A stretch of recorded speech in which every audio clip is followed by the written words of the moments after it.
ஆசை, இச்சை, விருப்பம், பேரவா இவை அனைத்தும் மனிதனை வேரோடு சாய்க்க வல்லவை, சக்தி வாய்ந்தவை.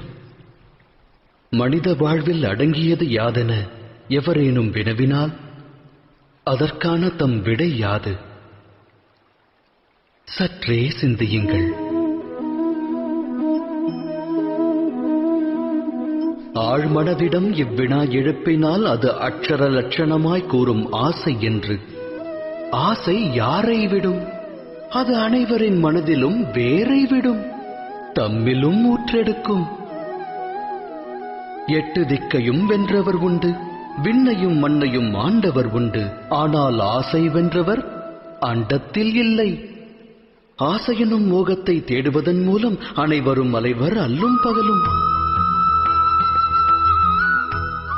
எனினும் மோகம் என்னும் அக்கூட்டில்தான் ஞானமும் வாசம் செய்கின்றது. அது எவ்வாறு? துளிர்விடும் மானிட ஆசைகளுக்கு பக்குவம் அளிக்க ஞானம் என்னும் ஒளிக்கீற்றானது மானிடனது இதயத்திற்குள் பிரவேசிக்கின்றது. இது மானிட ஆசைகளை எடுத்துரைக்கும் கதையல்ல. இச்சை கொண்ட மனதால் ஒருவர் வாழ்வில் உயர்வு தாழ்வு அடைந்த கதையும் அல்ல. இக்கதையானது இச்சை என்னும் கர்ப்பத்திலிருந்து உதித்தெழுந்த ஞானக்கதை. எனது நாமம் வாசுதேவ கிருஷ்ணன். நான் செல்லவிருக்கும் யாத்திரைக்கு தம்மையும் அழைக்கிறேன். இந்த யாத்திரையில் வாழ்வின் மர்மத்தையும் மனித தர்மத்தையும் அறிவீர்கள். சேற்று நிலை உதித்தாலும் செந்தாமரையாகும் கர்மம் அறிவீர்கள். இந்த யாத்திரையின் பெயர் மகாபாரதம்.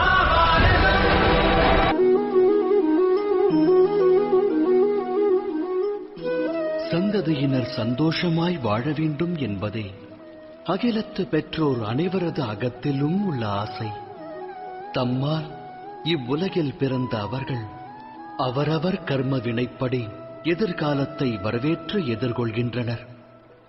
வருங்காலம் நல்முறையில் அமைய வரும் ஒரு காலம் என வேண்டாதாரும் உண்டா? எனினும் சுகம் மற்றும் பாதுகாப்பு இவ்விரண்டும் அகிலத்தாரின் கர்மாவோடு தொடர்புடையதல்லவா?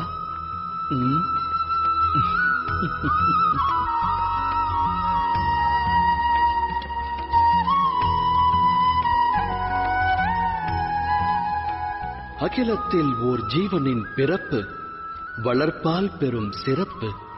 பெரும் சிறப்பு பெரும் சிறப்பாய் அமைய அவசியம் தேவை பரம்பொருளின் அரவணைப்பு. நல் வளர்ப்பு நல்லொழுக்கம் கொண்டவன் சரித்திரம் படைக்கிறான். தாய் தந்தையர் நல்லொழுக்கம் போதித்தால் சந்ததி சாதனை படைக்கும். எதிர்காலம் அவர்கள் சரித்திரம் பேசும். இருப்பினும் பெரும்பான்மை பெற்றோர்கள் தம் சந்ததிக்கு நல்லொழுக்கம் தேவை என்பதையே மறந்து அவர்கள் வளர்ச்சியின் மேல் அக்கறை காட்ட தவறிவிடுகிறார்கள். பெற்றவரின் அக்கறையை பெற தவறுபவர்கள் வாழ்வென்னும் நதியினில் நீந்தி கடந்து அக்கறையை எட்டுவதில்லை. நமது இந்த யாத்திரையில் சந்திப்போம் இரு தரப்பினரை. இது வென்றோர் வீழ்ந்தோர் கதை. இதில் அடங்கியுள்ளது பெரும் வம்ச விருட்சத்தின் விதை. நினைவில் பதியுங்கள் இதை.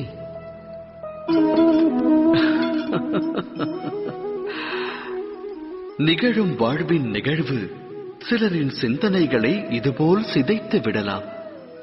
சிதைந்த சிந்தனை சிலரின் மனதில் வன்மத்தை விதைத்து விடலாம். ஆனால் எதிர்காலம் மனிதனின் சிதைந்த சிந்தனைக்கு வழிவகுக்குமா? நடவாது. ஒருவன் உயர்ந்த ஓர் மலை சிகரத்தின் அடியில் நின்று அதன் உச்சியை அடைய முடியும் என்று நினைப்பதால் மட்டும் அவன் மன எண்ணம் நிறைவேறுமா? இயலாது. முயற்சி வேண்டும். மலையின் சிகரத்தை அடைய முயற்சிக்கையில் தடைகள் உருவாகலாம். உருவாகும் தடைகளை உடைத்தெறிய தன் சக்தியையும் யுக்தியையும் பயன்படுத்தி உச்சியை அடைய வேண்டும். சூழலுக்கேற்ப வாழ பழக வேண்டும். வன்மம் அவன் மனதில் விருட்சமாக எழுந்தால் லட்சியத்தை எட்ட நிச்சயம் முடியாது. இறைவனை மனதில் நிறுத்தி எதையும் தொடங்க வேண்டும். இது அனைவரின் வாழ்விற்குமான அறிவுரை அல்லவா? சத்திய நெறியில் வாழ்வதை விட்டு இருள் பற்றிய வழியில் பற்றுதல் கொண்டால் மனிதனின் வாழ்வு அதன் பிறகு வெற்று புள்ளியாகும். அதோடு முற்றுப்புள்ளியாகும். வாழ்வில் அனுபவம் கற்றுத்தரும் பாடம் இது. அப்படியென்றால் வாழ்வின் பாதை எதுவாக வேண்டும்? அமைதியும் நிம்மதியும் மற்ற இருளான பாதையா, இல்லை ஒளி பொருந்திய இறைவனின் மார்க்கமா?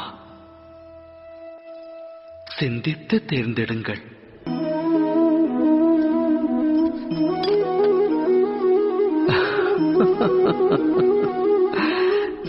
எதிர்காலத்திற்கான மறுபெயரே போராட்டம். இன்று மனதில் தோன்றும் ஆசை நிறைவேறவில்லை என்றால் இதயம் அது எப்போது கிடைக்கும் என்று போராடும். கனவு என்று நனவாகும் என்று மனம் சதுராடத் துவங்கும். எனினும் வாழ்வானது எதிர்காலத்திற்கும் உரியதல்ல, இறந்த காலத்திற்கும் சொந்தமல்ல. வாழ்வென்பது வாழும் நேரத்திற்கே சொந்தம். அதாவது நிகழ்காலத்தின் அனுபவம்தான் வாழ்வின் அனுபவம். மனித இனம் இதை அறிந்திருந்தும் சத்தியத்தை ஏற்க மனம் மறுக்கிறது. ஒன்று முடிந்தவை பற்றி எண்ணி மனிதன் மனம் நோகிறான், இல்லை இனி நடக்கவிருக்கும் எதிர்காலம் குறித்தெண்ணி மனம் வேகிறான். இறுதியில் வாழ்வை தொலைக்கிறான். ஒன்றை உணர்ந்தால் நன்மை விளையும். நடக்கவிருப்பதை கணிக்க இயலாது, நடக்கப் போவதை உருவாக்கவும் முடியாது. நடப்பதனைத்தும் இனிமையானதென்று மகிழ்ச்சி கொண்ட மனதோடு வாழ்ந்து வருங்காலத்தை எதிர்கொள்ளலாம். நிகழ்வது முன்னரே நமக்கு தெரிந்தால் பின் வாழ்வில் சுவாரஸ்யம் ஏது? சிந்தித்து செயலாற்றுங்கள். பழிவாங்கும் உணர்வு இவை விளையும் இன்னல்களுக்கு அஸ்திவாரமாகும். தாய் தந்தையர் சந்ததியர் வாழ்வில் சந்தோஷம் சங்கமிக்க எண்ணுவர். ஆனால் சந்ததியர் வாழ்வு ஈன்றோர் கர்மத்தை அடிப்படையாக கொண்டது. அமிர்தத்தை வழங்க எண்ணலாம். அடிப்படை விதி தவறினால் அது ஆலகால விஷமாகும். தம் சந்ததியர் வாழ்வை தாம் எவ்வாறு உருவாக்கப் போகின்றீர்கள்? சந்ததியருக்கு ஆஸ்தியையும் அந்தஸ்தையும் ஞானத்தையும் வழங்கியிருப்பீர்கள். ஆனால் நல்லவை கெட்டவைகளை பகுத்தறியும் அறிவையும் புகட்டியுள்ளீர்களா? அவ்வறிவல்லவா சந்ததியின் கர்மத்திற்கு அடிப்படை. மானிடர் மானிடரோடும், சமுதாயம் சமுதாயத்தோடும், ராஜ்யம் ராஜ்யத்தோடும் போரிடுகிறது. இவை முன்னோர் வினைப்பயன் அல்லவா? குரோதம், மரணம், குருதிப்புணல் இவை அழிவை விதைக்கும் விதைகளாகும். அதை விதைத்தால் தாய் தந்தையர் சந்ததியருக்கு ஜனனத்தோடு மரணத்தையும் பரிசளிப்பதாகிவிடும். அன்பெனும் பிரகாசத்தோடு அழிவெனும் கார் இருளையும் வழங்குபவராவீர்கள். வழங்கிய இருள் அவனது வாழ்வையும் பீடிக்குமேயானால் அவனது சந்ததியினருக்கும் அப்பரிசையே அவன் வழங்குவான் அல்லவா? அன்பா அழிவா? சிந்தித்து செயலாற்றுங்கள். அகிலத்தில் வாழும் மனிதர் அனைவருக்கும் மனக்குறை என்பது அவசியம் உண்டு. ஒருவன் வேகம் இன்றி வருந்துவான், இன்னொருவன் அதை கட்டுப்படுத்த முடியாமல் திணறுவான். செல்வம் இருந்தும் நிம்மதியற்றவரும் உண்டு. சிலருக்கு அச்செல்வம் இல்லையே என நிம்மதி இருக்காது. இது போன்ற உதாரணங்கள் ஏராளம். தாம் அனைத்தையும் பெற்ற மனிதரை இந்த அவனியில் சந்தித்திருக்கின்றீர்களா? குறையோடு வாழும் மானிடர் அந்த ஒரு குறையினை வாழ்வில் மையமாக்கி வாழ்கின்றனர். அக்காரணத்தால் இதயத்தில் துக்கமும் வேதனையும் குடிகொள்ளத் துவங்குகிறது. அவ்வேதனையே ஜனனத்தினின்று மரணம் வரை நீடிக்கிறது. அவ்விதம் உருவான அந்த குறையானது அம்மானிடருக்கு பழகிய ஒன்றாகும். வேறு சிலர் பற்றியும் கூறத்தான் வேண்டும். உருவான குறையை ஒரு சிலர் தம் சாமர்த்தியம் கொண்டு வெல்கின்றனர். அவர்களுக்கும் ஏனையோருக்கும் என்ன வேறுபாடு? தாம் இது குறித்து சிந்தித்ததுண்டா? இதற்கான விடை மிக எளிது. எவர் குறையினை வென்று காட்டுகிறாரோ, தனது சாமர்த்தியம் கொண்டு அதை வீழ்ச்சியடையச் செய்கிறாரோ, அவர் அதை கடந்த நிலைக்குச் செல்கிறார். ஆக குறை ஏற்படுவது விதிப்பயனே. ஆனால் அக்குறையை மதிகொண்டு வெல்லும் மானிடர்தான் மதிக்கப்படுவார்கள். சிந்தித்து செயலாற்றுங்கள். வாழ்வில் நிகழும் நிகழ்வனைத்திற்கும் தொடர்பு வேண்டுதலாகும். பதி எப்படி இருப்பார்? என்னுடைய வாழ்வு சுகத்தில் திளைக்க வேண்டும். மனைவி எப்படி இருப்பாள்? அவள் நல்லாளாக விளங்குவாளா? எனக்கு பிறக்கும் புதல்வன் என்னை மதிப்பானா? உத்தரவை ஏற்பானா? மனித மனம் தனது வேண்டுதல் அனைத்தும் நிறைவேற்றுபவரிடத்தில் பரிபூரண மோகம் கொள்கிறது. அங்கம் கொள்ளும் ஆசை பங்கம் விளைவிக்கிறது. காரணம் என்ன? ஏனெனில் ஆசை என்பது மனித மூளையை வியாபிக்கிறது. ஒருவரது ஆசையை உற்றவரே அறியாவிடில் மற்றவர் எவ்வாறு அறிவார்? நிறைவேறும் என்று கனவு கண்ட ஆசை நனவாகாமல் போனால் ஆசை கொண்ட மனம் நிராசை அடைகிறது. நிராசையடைந்த அம்மனதில் போராட்டம் பிறக்கிறது. அழிவிற்கான ஆரம்பம் அந்த போராட்டத்திலிருந்து துவங்குகிறது. ஆனால் மனிதர் தம் மனதில் பேராசை என்னும் விதையை விதைக்காமல் அன்பினை விதைத்தால் அகண்ட அகிலமே நன்மையை பெறும். நன்மையை பெறும் அகிலத்தில் நலமோடு மானிடர்கள் வாழ்வார்கள் அல்லவா? விதைப்பது எதுவென்று ஆலோசியுங்கள்.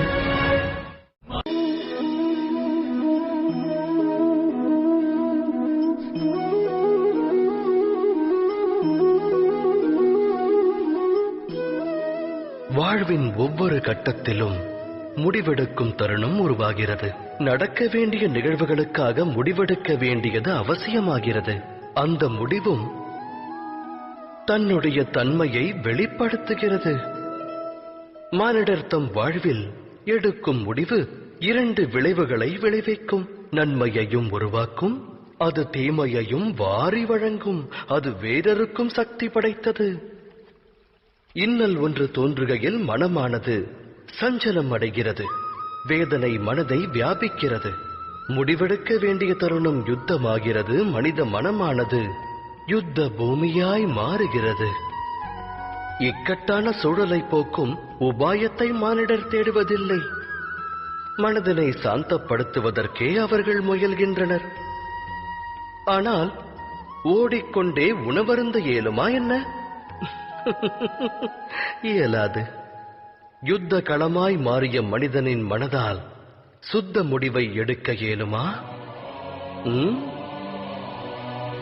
ஒருவன் தன்னுடைய வருங்கால முடிவை அமைதியான மனதோடு எடுத்தால் வரும் காலம் சிறப்பாகிறது.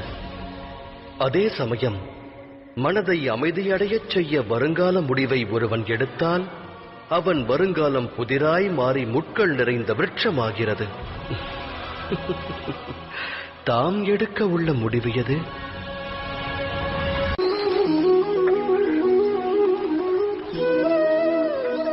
ஒரு முக்கிய கூற்று மனிதனுக்கு எக்காலத்திலும் புதிராகவே விளங்குகிறது. தன்னுடைய உறவுகளைக் கொண்டு அளவற்ற சுகத்தையும் துக்கமற்ற நிலையையும் எவ்வாறு அடைவது எனும் கேள்வி. தமது சுற்றமும் சூழலும் தமக்கு என்றும் உற்ற ஆனந்தத்தை தந்துள்ளதா? சிந்தியுங்கள். மனித வாழ்வானது உறவுகளோடு பின்னி பிணைந்தது. உற்றார் உறவினரோடு அது பெரும் தொடர்பு கொண்டுள்ளது. ஆகையால் சுகமும் மனித உறவுகளோடு தொடர்புடையதென்பது உண்மையே. அவ்வாறு இருந்தும் ஏன் சுகத்திற்கு பதிலாக துக்கத்தை மானிடன் பெறுகிறான்? எதற்காக குழப்பமும் போராட்டமும் உறவுகளிடமிருந்து துவங்குகிறது? அதை சிந்தித்ததுண்டா? ஒருவரின் மேலான எண்ணங்களை உறவினரான இன்னொருவர் புரிந்து கொள்ளாத நிலை வரும்போது, முழு மனதோடு அதை ஏற்காத போது போராட்டம் துவங்குகிறது. அந்நிலை அதிகரிக்க அதிகரிக்க போராட்டமும் வலுக்கிறது. அடுத்தவர் எண்ணங்களை ஏற்றால் சுகம் அங்கு பொங்கும். இது சத்திய வார்த்தைகள். அலைபாயும் தனது எண்ணங்களுக்கு மனிதன் கடிவாளமிட்டு மற்றவர் மாற வேண்டும் எனும் பிடிவாத எண்ணத்தை விடுத்து அடுத்தவர் நலனுக்காக தன்னை மாற்றுவதற்கு முயற்சி மேற்கொண்டானேயானால் அதன் பிறகு அவன் உயிர்வினை பெறுவதோடு உறவுகளுக்கிடையிலும் ஆனந்தம் பெருகும். அந்த வகையில் சுற்றத்தாரை சுவீகரிப்பதல்லவா சுகத்திற்கான மார்க்கம்? சிந்தித்து செயலாற்றுங்கள். பயம் எனும் உணர்வு மனிதரின் இதயத்தை ஆட்கொள்ளும். மனிதருக்கு ஆஸ்தி அழிந்து விடுமோ என்ற பயம், அவமானம் குறித்த பயம், தனிமைப்படுவோமோ என்ற பயம். ஆகையால் பயத்தில் மூழ்குவது மனிதருக்கு சகஜமான செயலாகிறது. ஆனால் பயம் எனும் உணர்வு எதை கொண்டு உருவாகிறதோ, துக்கமும் அதன் மூலம்தான் உருப்பெறுகிறது என்று உணர்ந்துள்ளீர்களா? தவறு. அது அடிப்படையில் உண்மையல்ல. மனிதனின் அனுபவத்தை கொண்டு கூறுகிறேன். பயத்தை ஒருவன் வெல்வதனால் எதிர்கால துக்கத்தை வென்றுவிட முடியாது. ஆனால் பயம் வரவிருக்கும் துக்கத்தினை அறிவுறுத்தும் கற்பனை மட்டுமே. ஆராய்ந்து பார்த்தால் இரண்டிற்கும் எச்சம்பந்தமும் இருக்காது. இந்த உண்மையை உணர்ந்த பிறகும், பய உணர்வு கற்பனை மட்டும்தான் என்று அறிந்த பிறகும், அந்த உணர்விலிருந்து விடுபட்டு பயமற்று வாழ்வது சாத்தியமான ஒன்றா?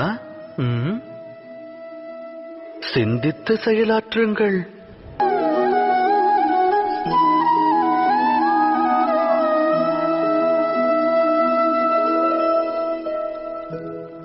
நிகழும் நிகழ்வானது ஒருவருக்கு அநியாயமாக தோன்றினால் அது அம்மனிதரின் மனதை பெருமளவு பாதிக்கும்.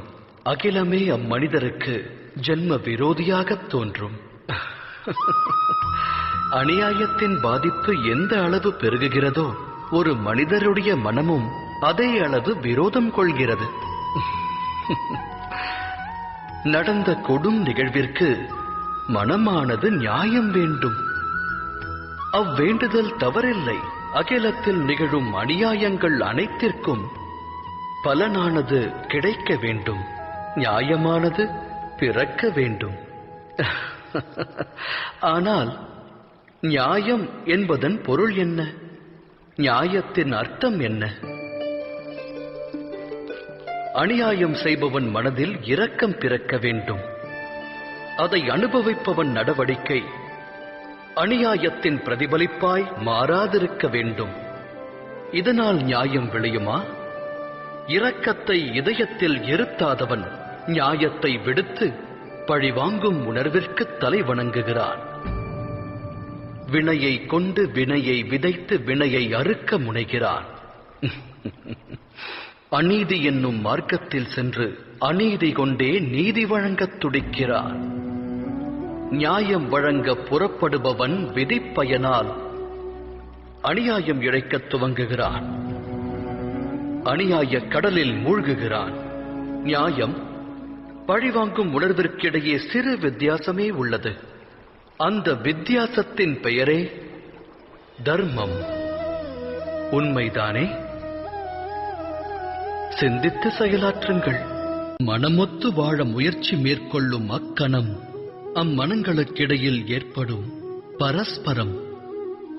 அப்பரஸ்பரம் பற்றி நாம் ஆராய்ந்தோமேயானால் அதன் அடிப்படை தத்துவம் விளங்கும்.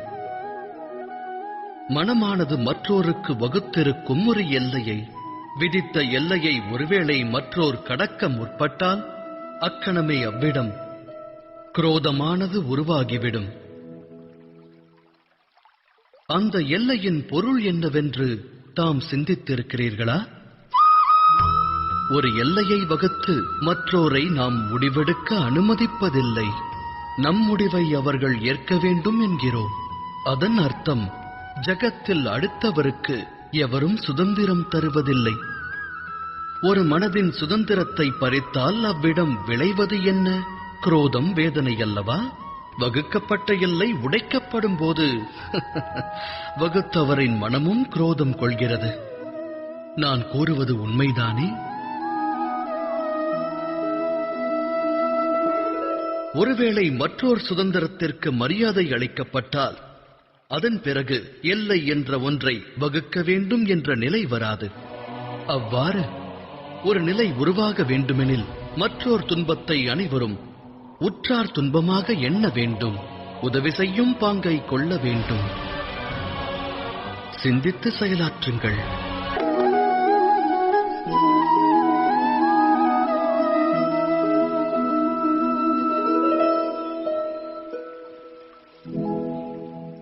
முடிவெடுக்கும் சமயத்தில் அனைவரும் சில அந்நிய சக்திகளுடைய ஆட்கொள்ளுதலுக்கு ஆளாக வேண்டிய நிலை ஏற்படுகிறது. வாழ்வில் இன்று எடுக்கப்படும் முடிவானது வருங்கால விளைவினை நிர்ணயிப்பதாகும். அப்படியென்றால் நம்முடைய வருங்காலம் பிற சக்திகளின் தாக்கத்தால், மற்றவரின் விருப்பத்தால் அமைய வேண்டுமா? நம்முடைய பரிபூரண வாழ்வும் மற்றவரால் வழிநடத்தப்படுமாயின் வாழ்வின் விளைவு என்னாகும்? பரந்த உலகத்தில் ஒவ்வொருவருக்கென்று தனித்துவமான ஒவ்வொரு விருப்பம் இருக்கும். ஆலயத்தில் வழிபடும் பக்தன் தானம் தா என்று வேண்டுவான். அருகில் நிற்கும் கள்வனோ தான் களவாடுவதற்கு நல் வாய்ப்பை தா என்று வேண்டுவான். தர்மம் வியாபித்த மனதானது நல் வழியை காண்பிக்கும். அதர்மம் வியாபித்த மனதோ தவறான பாதையில்தான் இட்டுச் செல்லும். இறைவனிடத்தில் ஒருவன் சரணாகதி அடைந்தால் அவனுக்கு சுகம் என்னும் பிராப்தம் கிடைக்கிறது. சரணடைந்து அச்சுகத்தை பெற வேண்டுமாயின் அவனுடைய மனதில் தர்மமானது வியாபிக்க வேண்டும். எனில் இறைவனை மனதில் நிறுத்தி ஒரு முடிவினை எடுப்பதற்கு முன்பாக அனைவரும் மனதில் தர்மத்தை ஸ்தாபிக்க வேண்டியது அவசியம் அன்றோ? சிந்தித்து செயலாற்றுங்கள். ஈன்றவன் தன் புதல்வர்கள் சுகமாக வாழ வேண்டும் என்றே எண்ணுவான். அவர்களின் எதிர்காலம் நல் முறையில் அமைய வேண்டுவான். அக்காரணத்தினால் தன் சந்ததியினருடைய எதிர்கால வாழ்வினை தானே நிச்சயிக்க வேண்டும் என்று தீர்மானம் கொள்வான். தந்தை எந்த பாதையை கடந்து வந்தானோ, எந்த பாதையில் கரடுமுரடான கற்களை கண்டானோ, தான் விழுந்தெழுந்து நடந்து வந்த மார்க்கம் எதுவோ அந்த மார்க்கத்தில் தான் மகனும் நடக்க வேண்டும் என்று வாரிசை ஈன்ற தந்தை எண்ணுவான். அது தவறல்ல, உத்தம எண்ணமாகும். எனினும் 3 விஷயங்களை குறித்து சிந்திப்பதற்கு அனைவரும் மறந்து விடுகின்றனர். அவை யாவை? முதலாவது, மார்க்கம் என்பது காலத்திற்கேற்ப மாறாதா? அந்த மாற்றத்தினால் மார்க்கத்தில் புது விளைவுகள் ஏற்படாதா? அவ்வாறு இருக்க கடந்து வந்த மார்க்கமானது நிகழ்காலத்திற்கு ஏற்றதாகுமா? இரண்டாவது விஷயம், பெற்றோர்களுக்கு சந்ததியினர் முக்கியமானவர்களா? ஆம், நல்லொழுக்கத்தை அவர்களுக்கு வழங்குவது இன்றவரின் கடமை. ஆனால் வாழ்வில் துணை எல்லாம் வல்ல இறைவனே ஆவான். அவ்வாறு இருக்க தந்தைக்கு எவ்வழியில் வெற்றி கிட்டியதோ அதே வழியில் செல்வதால் பிள்ளைக்கும் வாழ்வில் வெற்றியானது கிடைத்து விடுமா? இறைவனே அறிவான். மூன்றாவது விஷயம், தடைகளை கடக்கும் அனுபவம் வாழ்வுக்கு நன்மையை தரும். வாழ்வை நல்வழிப்படுத்த அனுபவ பாடம் அவசியமாகும். எனில் ஈன்றவன் ஒருவன் தன் வாரிசை பிரச்சனை சிக்கல்களிலிருந்து விலக்கி வைப்பது புதல்வனுக்கு செய்யும் நன்மையா, இல்லை ஆபத்தை விளைவிப்பதா? சந்ததியரின் எதிர்கால வாழ்விற்கு உதவாமல் அவர்களின் சரித்திர வாழ்விற்கு உதவுவதே நன்மையை பயக்கும். அவ்வகையில் சந்ததியருடைய வாழ்வின் வழியை அமைக்க முற்படாமல் அவர்களுக்கு வாழ்வின் தடைகளை கடக்கும் சக்தியையும் மனோபலத்தையும் வாரி வழங்கினால் அது நல்வழியை காட்டாதா? சிந்தித்து செயலாற்றுங்கள். உள்ளங்களில் தோன்றுவது உறுதி, ஆனால் அந்த சத்தியம் நாவிலிருந்து வெளிவராது. இனம் புரியாத பயம் மனதை வியாபித்து விடும். நடந்ததை பற்றி கூற வேண்டிய நிர்பந்தம் ஏற்படலாம். இல்லையெனில் கூற மறந்த விஷயத்தை பற்றி கூறுவதற்கு தோன்றலாம். இவையெல்லாம் சத்தியமா? இல்லை, இது உண்மையின் வெளிப்பாடு. அதாவது நடந்த நிகழ்வுகளை நடந்தவாறே கூறிவிடுவதாகும். ஆனால் சில நேரங்களில் அவ்வாறு உண்மையை உரைக்கும் போதும் பயம் ஆட்கொள்ளும். அந்நேரத்தில் அடுத்தவர் பற்றிய எண்ணம் மனதில் தோன்றும். மற்றவர் மனம் வேதனை கொள்ளுமோ என்ற பயம் மனதில் நிறையும். எனில் சத்தியம் என்பது யாது? அது பற்றி சிந்தித்ததுண்டா? மனதை பயம் ஆட்கொண்ட போதும் உள்ளதை உள்ளபடி கூறுபவர் சத்தியத்தை உரைப்பவராவர். தெளிவாகச் சொன்னால் சத்தியம் என்பது வேறெதுவும் அல்ல, அது தைரியத்தின் மறுவடிவமாகும். தைரியம் கொள்வதற்கு காலம் முக்கியமல்ல. தைரியம் என்பது ஆத்மாவின் சுபாவமாக வேண்டும். அதாவது அனுக்ஷணமும் சத்தியத்தை உரைக்கும் க்ஷணமாக வேண்டும்.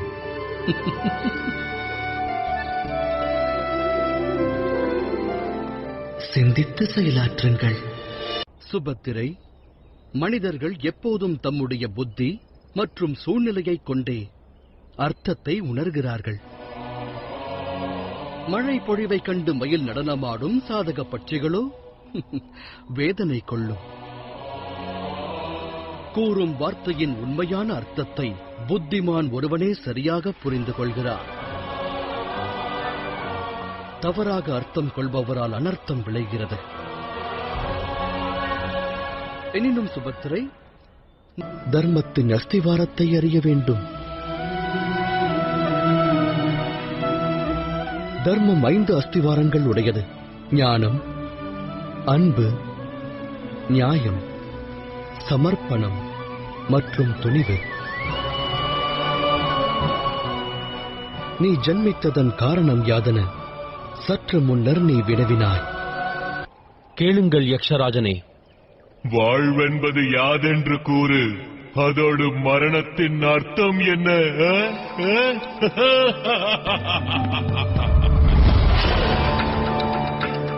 இது பற்றி ரிக்வேதம் கூறுகிறது. சமாஸ்ததகரே சம்ரப் ததாதி மன்சோ ரேதஹ பிரதம்யதாசித். பரம்பொருளின் ஹிருதயத்தில் சிருஷ்டியை படைக்கும் எண்ணமானது உருவாகி அதன் வெளிப்பாடு அனைத்திடங்களிலும் பரவி வியாபிக்கத் துவங்கியது. பரம்பொருள் தன் விருப்பப்படி சிருஷ்டியை உருவாக்கினார். 3 உலகங்கள், 3 குணங்கள் முக்காலம் பிறந்தன. மேலும் அவர் ஹிருதயத்தில் அநேக உயிரினங்களின் எண்ணமானது தோன்றியது. புலப்படும் அனைத்தும் பரம்பொருளின் வடிவமாகும் யக்ஷராஜனே. அதாவது பரமாத்மாவே ஜீவன். இந்த உண்மை ஒருவனுக்கு விளங்கினால் மற்றவர் மீது குரோதத்தை அவன் வெளிப்படுத்த மாட்டான். தர்மத்தின் வழி நடந்து அவன் நியாயத்தை தனதாக்கி வாழ்வான். இதுவே வாழ்வின் அர்த்தம். எனில் மரணத்தின் அர்த்தம் என்ன யுதிஷ்டா? பதில் கூறு. மனிதன் தன்னுடைய அன்பு, சுயநலம் மற்றும் குரோதத்தால் இன்னொரு மனிதனோடு பின்னி பிணைக்கப்படுகிறான். அந்த பிணைப்பின் பெயரே மோகம். அந்த மோகத்தால் மனிதன் சரீரமே வாழ்வென்று கருதுகிறான். அந்த சரீரத்தின் அழிவு மரணமாகிறது. ஆனால் ஜெகமானது பரமாத்மாவின் ஹிருதயத்தில் உதித்தது. உண்மையான அழிவு அவர் ஹிருதயத்தில் தோன்ற வேண்டும். அழிவை ஏற்படுத்தும் உணர்வுகளான விரோதம், குரோதம் போன்ற உணர்வுகள் மனதில் தோன்றாமல் இருந்தால் அகிலத்தில் அனைவரும் தர்மத்தின் வழியில் வாழும் நிலையானது உருவாகும். அமைதியானது எங்கும் பூத்து குலுங்கத் துவங்கும். மரணம் என்று நாம் கூறுகின்ற கூற்று 2 மனிதர்களுக்கு இடையே உருவாகும் இடைவெளி. பரம்பொருள் ஹிருதயத்தில் எதற்கும் அழிவில்லை என்பது உண்மையானால் மரணம் என்பதன் பொருள் அர்த்தமற்றது. யக்ஷராஜனே, பரம்பொருளே இந்த ஜெகம், இந்த ஜெகமே ஜீவன். மரணம் என்பது பிரமை. அது ஒரு மாயை.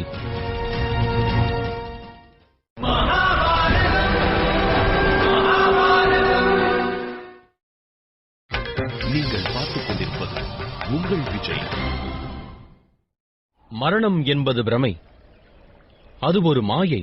அற்புதம் மகனே யுதிஷ்டா, உன்னிடம் கேட்கப்பட்ட கேள்விக்கு நீ சரியான பதிலளித்தாய். ஆகையினால் நான் உனக்கு அளித்த வாக்கின்படி உன்னுடைய 4 தம்பியரில் ஒருவனுக்கு உயிர் பிச்சை அளிக்கிறேன். ஒருவனுக்கு வெற்றி அல்லது தோல்வி, இரண்டில் ஒன்று நிச்சயம். ஆனால் நான் நடத்துவது லீலை அல்லவா? லீலையின் அர்த்தத்தை தாம் அறிவீர்களா? அந்த நிலையில் வெற்றியின் மோகம் இருக்காது, தோல்வியின் பயமும் வியாபிக்காது. வாழ்வில் ஆனந்தம் ஒன்றைத் தவிர வேறு எதுவும் இருக்காது. என்னிடம் பொய்யுரைக்காதே கிருஷ்ணா. நீ இதுவரை பாண்டவர் வெற்றி பெற வேண்டும் என்று மோகம் கொண்டதில்லை. இல்லை, எள்ளளவும் இல்லை. ஒரு பாத்திரத்தில் உணவிற்கான தானியம் நிரப்பப்படும் வேளையில் தானியங்கள் அதில் விழத் துவங்கும். ஒவ்வொரு தானியமும் அதற்கான ஸ்தானத்தில் நிலைக்கும். அந்த பாத்திரத்தில் எந்த தானியமானது மேல் உள்ளது, எது கீழ் உள்ளது என்ற பேதமானது தானியத்தில் இருக்காது. ஏனெனில் பாத்திரத்தில் உள்ள தானியம் அனைத்தும் இறுதியில் உணவாக வேண்டியதே.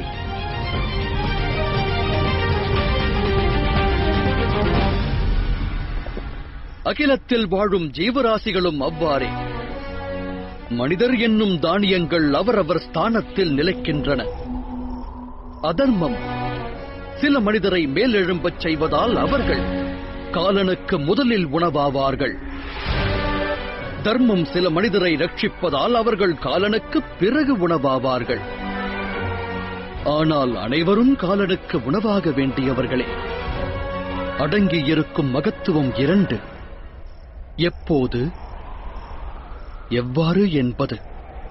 தாம் தமது அற்புத லீலைகளைக் கொண்டு மனிதரில் மாற்றங்களை ஏற்படுத்தி இருக்கலாம், தர்ம மார்க்கத்தை புலப்படுத்தி இருக்கலாம். என்னுடைய லீலை கொண்டு மனிதரின் ஆத்மாவில் மாற்றத்தை ஏற்படுத்த இயலாது. ஆத்மா பரமாத்மாவின் அங்கமாகும். ஒவ்வொருவரின் ஆத்மாவும் சுதந்திர உணர்வு கொண்டது. தேர்ந்தெடுப்பது தர்மத்தின் வழியையா அதர்மத்தின் வழியையா என்பதை அந்த ஆத்மாவை தீர்மானிக்க வேண்டும். தேர்ந்தெடுக்கும் அந்த முடிவினை எந்த லீலையாலும் மாற்ற இயலாது. இதில் ஆச்சரியம் ஒன்றொன்று சகி.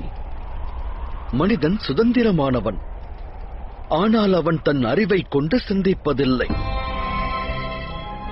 அவன் தர்மத்தை பற்றியோ அதர்மத்தை பற்றியோ எண்ணுவதில்லை. அவன் செய்வதெல்லாம் ஒன்றே. தன்னை விட அதிக சக்தியை கொண்டவனுடைய உயர்ந்த ஸ்தானத்தில் வீற்றிருப்பவனுடைய வழியில் நடக்கத் துவங்குவது, எண்ணிப் பாராமல் போற்றுவது. இது தந்தை மகனுக்கிடையில் நடக்கிறது. போற்றி புகழ் பாடுவது குரு சீடருக்கு இடையிலும் நடக்கிறது. அரசனின் புகழை பிரஜைகளும் பாடுகின்றனர். இதன் காரணத்தால் அரசனின் அதர்மச் செயல் பெருகும்போது அவன் பிரஜைகளின் அதர்மமும் தீவிரமாக அதிகரிக்கின்றது. அந்நிலை உருவாகும் வேளையில் ஒரு ராஜ்யத்தை ஆளும் அரசனுடைய ஹிருதயத்தை ஆட்கொள்வது பேராசை என்னும் எண்ணமாகும். அன்பும் தியாகமும் நிலைக்க வேண்டிய இடத்தில் லோபம் மற்றும் மோகம் அதிகரிக்கத் துவங்குகின்றது. ராஜ்யம் ஆளும் அரசன் அதர்ம வழியில் செல்வதைக் காணும் அந்நாட்டு பிரஜைகள் தாமும் அதர்ம வழியை தேர்ந்தெடுக்கத் துவங்குகின்றனர். எண்ணிப்பார் திரௌபதி,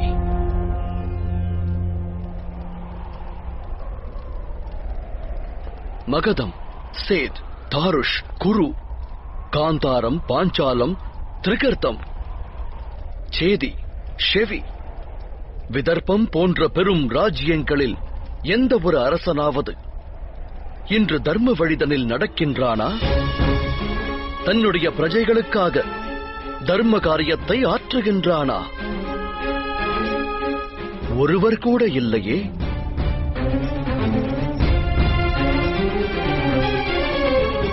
இந்த நாசம் தேவைதானா கோவிந்தரே? வேறு வழி ஒன்று